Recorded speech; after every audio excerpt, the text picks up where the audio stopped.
হ্যাঁ, নাটক করে ভদ্রলোককে হ্যারাস করা হচ্ছে। নাটক! জানি না আমার উপর এদের রাগ কিসের, আর এও জানি না তুমি ঠিক সময় এলে কি করে। তবে তুমি না এলে আপনার পোস্টমর্টেম করা হতো, হ্যাঁ হ্যাঁ, এতক্ষণে আপনার ডেথ সার্টিফিকেট লেখা হতো, আপনার বাড়িতে আপনার ছেলে বউ না খেয়ে মরতো। তার জন্য আপনি সারা জীবন আমার কাছে কৃতজ্ঞ। এত কথা শোনার মতন সময় আমার নেই। আমার ইন্টারভিউতে আমি আরে চলে দাঁড়াও দাঁড়াও, কিসের ইন্টারভিউ? চাকরি চৌধুরী গ্রুপ অফ ইন্ডাস্ট্রিজ। হ্যাঁ,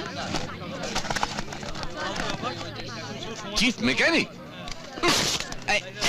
আপনাকে বাঁচালাম আর আপনি ছিঁড়ে ফেললেন। এই কার্ডটা দেখিও, তোমার চাকরি হয়ে যাবে। হ্যাঁ, থোবরাটা একটু এদিকে ঘোরান তো। হ্যাঁ, হ্যাঁ, এদিকে ঘোরান। স্ট্রাকচার দেখে তো মনে হচ্ছে সেলস ম্যানেজার, হাব ভাব থেকে মুখ্যমন্ত্রী। ম্যানেজিং ডিরেক্টরকে কার্ডটা দেখিও, তাহলেই বুঝবে আমি কে।